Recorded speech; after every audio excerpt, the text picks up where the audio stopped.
We all know the Duggar rule book by heart. Get married, kiss for the first time, and 9 months later, announce a baby. It's a machine, a cycle. And for decades, nobody dared to break it. But something is happening with Jason. It's been months since the wedding, and instead of a pregnancy announcement, we are seeing travel photos. We are seeing Maddie in shorts. We are seeing silence. For the first time in our family's history, a Duggar son might actually be saying no to the pressure to populate the planet for Jim Bob. I'm Amy King, the cousin who always told them there was a life outside the cult. And today, I'm going to tell you why Jason and Maddie's empty nursery is actually the loudest rebellion this family has ever seen. Are they using birth control? Is Jim Bob furious? And is this finally the end of the IBLP's control over my cousin's bedrooms? Let's talk about the truth. Hey guys, it's Amy. Let's get real for a second. If you grew up watching 90 Kids and Counting, you know the drill, you know the formula. It's practically etched in stone at the big house you court. You side hug, you get married in a massive ceremony with 1,000 guests, and then boom, exactly 9 months later, there's a baby. It's not just a tradition, it's an expectation. It's the Duggar math we all joke about. For my cousins, the honeymoon isn't just a vacation, it's the start of a job. The job is reproduction. You are taught from the time you are a toddler that your value to God is directly tied to how many arrows you can put in your quiver. So when Jason and Maddie got married, the countdown started immediately. The fans had their calendars out. The tabloids had their drafts ready. Everyone was waiting for that. We're expecting Instagram post to drop 3 months after the wedding. But here we are. The calendar pages are turning and silence. Nothing, just photos of coffee dates and road trips. To the outside world, this is normal. Newlyweds enjoying life. Shocking, right? But in my family, this is a seismic shift. Silence is loud. By not announcing a pregnancy immediately, Jason isn't just waiting, he is passively protesting the very system that raised him. And let me tell you, inside the family circles, people are noticing the honeymoon baby is the golden ticket to Jim Bob's approval, and Jason just left it on the table. No, let's talk about Maddie, because you can't have a rebellion without a catalyst. And I think Maddie Grace might just be the spark Jason needed. When I first saw them together, I noticed something different. Usually, the girls my cousins marry are, well, they're vetted. They're usually from the same IBLP circles. They speak the same keep sweet language, and they look at their husbands like they are gods. But Maddie, she has a spark. She has a personality that hasn't been scrubbed down by decades of Bill Gothard seminars. She's on social media. She has a style. She has a voice. She didn't grow up with a camera crew documenting her every move. So she has a sense of privacy and autonomy that the Duggar kids just don't have naturally. I think Jason fell in love with her because she wasn't the cookie cutter IBLP bride. He saw a girl who lived in the real world, and he wanted a piece of that reality. When you marry someone who knows that life exists outside of a baby factory, you start to question the factory. I truly believe Maddie is showing Jason that marriage isn't just about procreation. It's about partnership, and that is a dangerous idea for the patriarchy. Okay, let's look back at the wedding. I've been to enough Duggar weddings to know the vibe. Usually, it's a victory lap for Uncle Jim Bob. He stands there beaming, looking like the king of the castle because he just successfully brokered another alliance. But if you look closely at Jason's wedding, the energy was shifting. It was beautiful, yes, but it felt more like their wedding, not a TV special. The focus was on them as a couple, not just on the Duggar brand. There were rumors and whispers even then. People were noticing that Jason wasn't playing by the usual script. He seemed more focused on Maddie than on pleasing his dad. And let's be honest, whenever a Duggar son starts showing too much independence, the tension at the big house goes through the roof. I wouldn't be surprised if there were conversations behind the scenes, lectures about leaving a legacy and starting a family young. But looking at the photos now, knowing they haven't rushed into having kids, I see the wedding differently. I see two people who were stepping onto that altar making a silent pact with each other. We're going to do this our way. And Jim Bob probably didn't even realize he was losing control until the honeymoon was over. Oh, the 3-month mark. In the Duggar universe, this is the danger zone. If you haven't announced a pregnancy by month 3 or 4, the internet starts buzzing. Are they okay? Is something wrong? Are they gasp? They're preventing. I remember when Jinger waited. The rumors were insane. People thought she was barren or that her marriage was failing. It's cruel, honestly. But that's the monster this show created. Fans feel entitled to your uterus. With Jason and Maddie, the 3-month mark came and went, then 4 months, and the comment section on their Instagram is wild.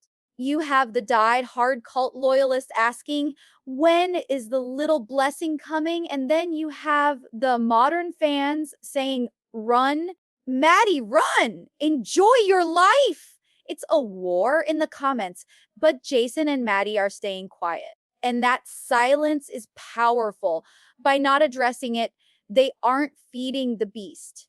They aren't apologizing for not being pregnant. They are just living. And for a Duggar, just living is a radical act. To really understand why this is a big deal, I have to explain the theology. It's called quiverfull. It comes from Psalm 127 about having a quiver full of arrows. The IBLP teaches that you should never ever use birth control, not the pill, not condoms, not even tracking your cycle to avoid pregnancy. They teach that opening the womb is God's decision alone and blocking it is literally playing God. Growing up, we were told that birth control causes miscarriages. We were told it was selfish. We were told that the world needs more soldiers for Christ, and it was our duty to produce them. Uncle Jim Bob and Aunt Michelle lived this to the extreme, 19 kids. So for Jason, a son of that house, to potentially use contraception, it's not just a lifestyle choice. In their eyes, it's a sin. It's a direct rejection of God's sovereignty. If Jason and Maddie are using birth control, they are looking at Jim Bob's core belief system and saying, we don't believe you. That is why this no baby challenge isn't just about a baby. It's about breaking the chains of indoctrination. It's the ultimate rebellion. For the longest time, Jason was just there in a family of 19 kids. You get lost in the mix. We literally call that group of brothers the Lost Boys for a reason. For years, Jason was just the guy in the background holding a hammer, flipping houses for Jim Bob, and smiling when the cameras told him to smile. He was the dutiful son. He built the tree houses. He renovated the properties. He was basically free labor for the family real estate empire. And honestly, I worried about him. I worried he would just be another clone of my uncle, another man who grew up to enforce the rules without ever questioning them. But something shifted recently. You can see it in his eyes. He isn't just Jim Bob's construction worker anymore. He's his own man. He started his own business. He started making his own money. And when a Duggar man gets financial independence, the chains start to loosen. Watching him with Maddie, he doesn't look like a nervous kid asking for permission. He looks confident. He looks like a guy who realized that he is actually good at what he does and he doesn't need the Duggar machine to survive. That transformation from obedient worker bee to independent contractor is the foundation of this rebellion. You can't control a man who pays his own bills. Okay, let's go there. Let's talk about the forbidden topic prevention. In my aunt and uncle's world, even saying the word birth control is taboo. They believe that God opens and closes the womb, period. If you intervene, you are sinning. But Jason and Maddie, they are clearly intervening. Now, the internet is debating how they are doing it. Are they using natural family plannings, NFP? In some conservative Christian circles, tracking your cycle is acceptable. But even that was frowned upon in the strictest IBLP days because it meant you were trying to outsmart God. Or are they doing the unthinkable? Are they using the pill? Condoms. Modern medicine? If Jason has walked into a pharmacy and bought protection, that is a level of deconstruction that I can't even describe to you. It means he has completely rejected the fear mongering that says birth control causes harm. I don't know what's in their medicine cabinet, and honestly, it's none of our business. But the result is our business. The fact that they have been married for months without a baby announcement tells me that they are making a conscious, active choice to wait. And in this family, a choice is a revolutionary weapon. Let's talk about the shorts. I mean, come on.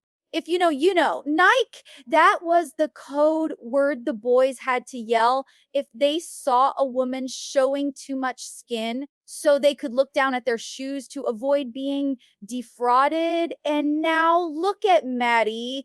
She is wearing shorts. She is wearing tank tops. She looks adorable, comfortable, and totally normal.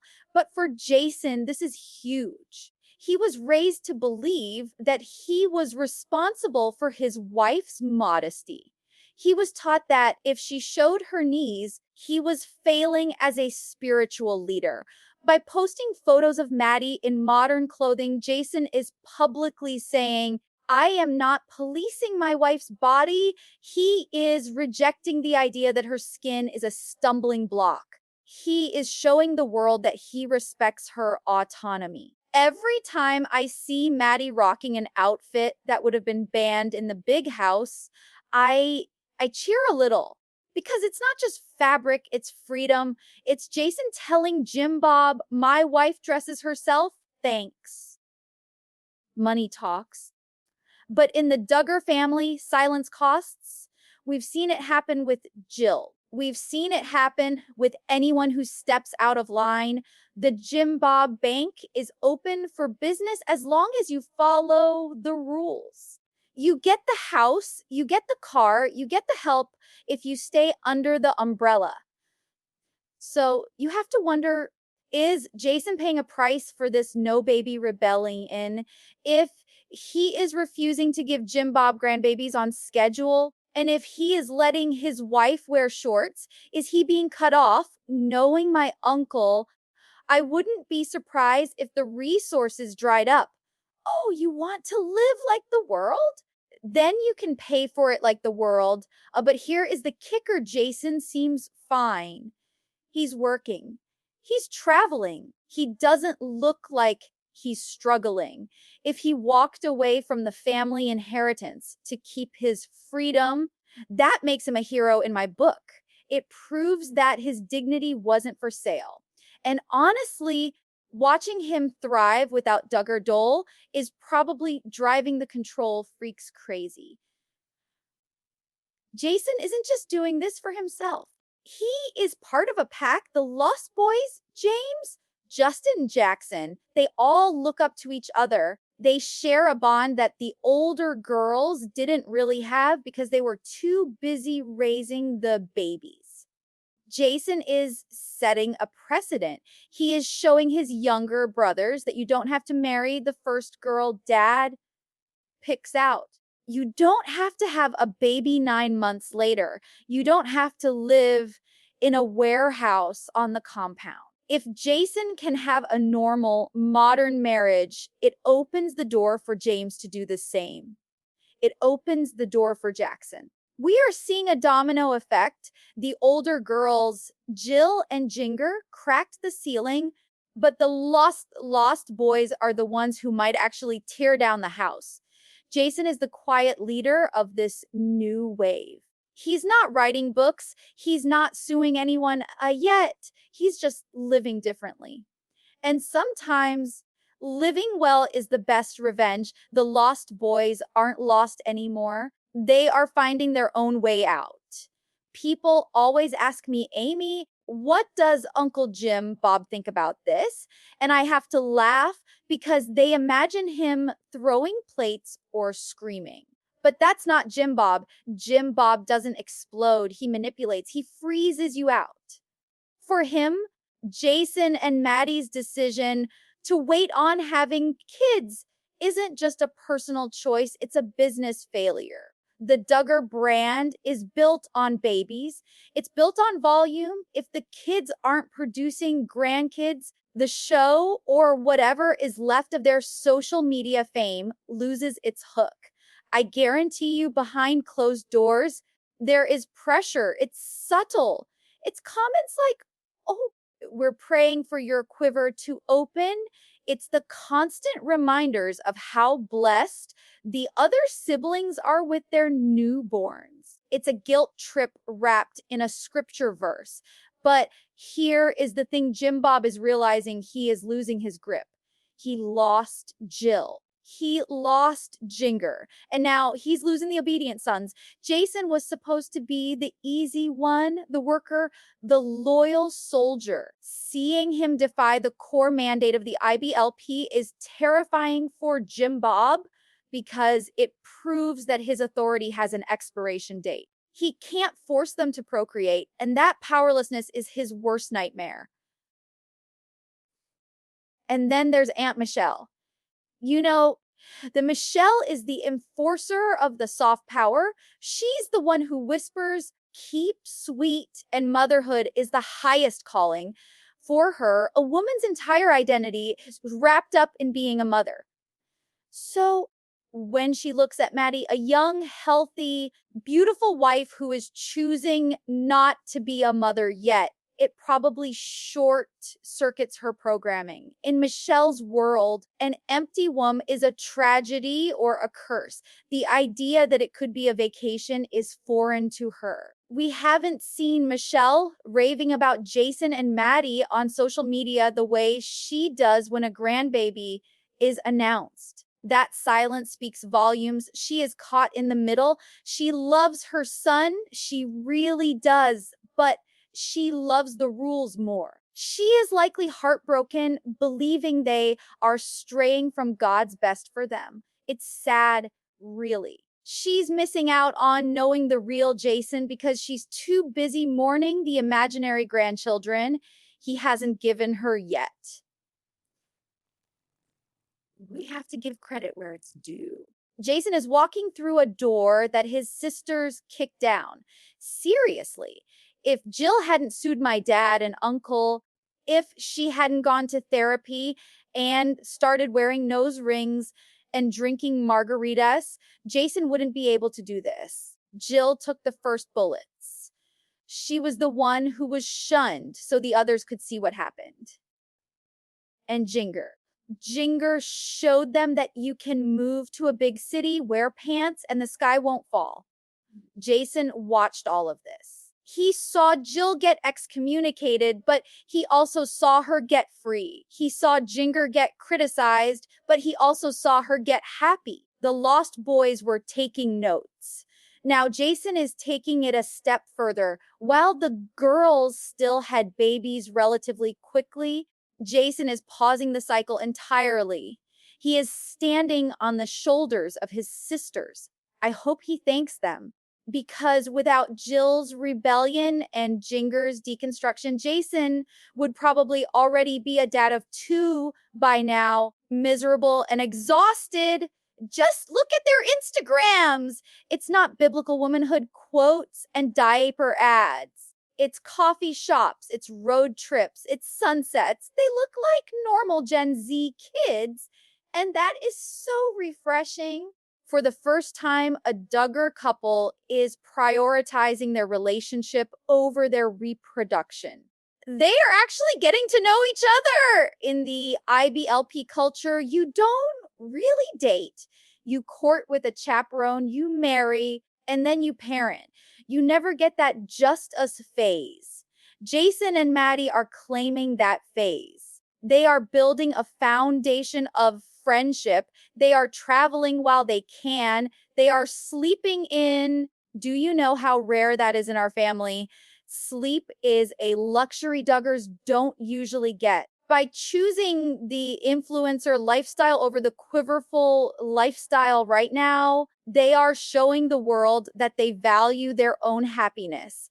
They aren't just breeding stock for a religious army. They are people. And honestly, they look happier than half the couples who did it the right way. No, I want to pause and be respectful here because there is always the other side of the coin. What if it's not a choice? What if they are trying and it's not happening? In the Duggar world, fertility struggles are treated like a spiritual failing. It's devastating. We saw it with Michael and Brandon Keel. We've seen the pain of infertility in our circles. If Jason and Maddie are struggling silently, the pressure from the fans and the family must be unbearable. Imagine trying to conceive and having the whole world ask, why aren't you pregnant yet? However, looking at them, looking at their vibe, it doesn't feel heavy. They don't look like a couple carrying the grief of infertility. They look light. They look relieved. They are high-fiving in photos. My gut tells me this is intentional. My gut tells me this is prevention.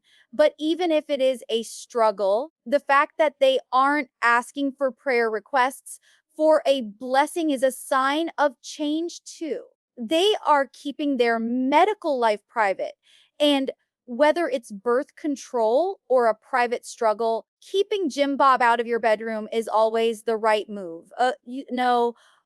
For decades, the IBLP, the institute that ran my family's life, relied on one thing: fear. Fear of the world, fear of hell, and fear of your father. But looking at Jason now, I realize something massive. The fear is gone. The IBLP is crumbling. It's not happening with a bang. It's happening with a whimper.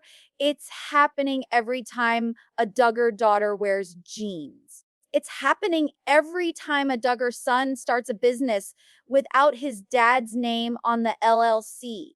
And it is definitely happening every time a couple decides not to get pregnant immediately. Jason and Maddie represent the new generation that has seen the man behind the curtain. They saw what happened to Josh. They saw the hypocrisy. They realized that following the rules didn't protect them, it just controlled them. By delaying parenthood, Jason is proving that the indoctrination didn't stick. The programming failed. He is prioritizing his wife's health and their happiness over a religious quota. That is the death knell for the cult. If they can't control the bedroom, they can't control the future. I've always been the wild cousin, the bad influence, just because I listened to rock music and kissed boys before marriage. But honestly, I was just normal. And for years, I tried to whisper that into my cousin's ears whenever the adults weren't looking. I've told Jason and I've told all of them freedom tastes good. It's not scary. The world isn't out to get you. Watching Jason actually take that advice it makes me emotional. I look at him and Maddie and I see the life they are building and I just want to hug them. I want to tell them, you're doing it. You're breaking the curse. I've always told them that their worth isn't in how many kids they have. It's in who they are. And seeing Jason value Maddie for Maddie, not just as an incubator, is the proudest cousin moment I could have. I like to think that maybe, just maybe, the rebellious cousin planted a seed that is finally blooming. Hey, have you seen the comments? I mean, really looked at them? Sure, there are the trolls, but the overwhelming majority of people are rooting for Jason and Maddie because they are waiting. The world loves a redemption arc. We watched these kids grow up in a high control environment, and we all just wanted them to be okay. Seeing Jason and Maddie living a child free life right now, going to concerts, eating out, just being young, it heals something in the audience. It's like the fans are saying, go live the childhood you never got. The support they are getting for not having a baby is louder than the support they would get for having one. It validates their choice. It tells them that they don't need to perform for us anymore. We don't need another baby announcement. We just need to see them smiling for real. And right now, they are beaming. So, what's the end game here? If I had to bet, I'd say this is just the beginning of the distance. First, you set emotional boundaries, like waiting to have kids. Then you set physical boundaries. We saw it with Jinger moving to LA. We saw it with Jill moving away from the big house. I wouldn't be surprised if Jason and Maddie are the next to pack up a U-Haul. Maddie isn't tied to the Arkansas compound life. She has dreams. If they stay in Arkansas, the pressure will always be there. It's in the air. But if they leave, if they put a few states between them and the Quiverfull pressure cooker, that's when the real deconstruction happens. I'm predicting a move. I'm predicting a life that looks nothing like 19 kids and counting. And I am here for it. I'll help them pack the boxes myself. Call it the No Baby Challenge online, but let's call it what it really is, the cycle breaker. Abuse and control thrive on repetition. You do what your parents did, and their parents did, but Jason Duggar is stopping the wheel. By keeping that nursery empty for now, he is filling his life with intention. He is choosing to bring a child into the world only when he and Maddie are ready, not when a cult leader tells them to.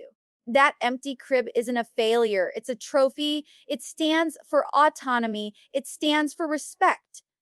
It stands for the end of the idea that Duggars are just mindless baby making machines.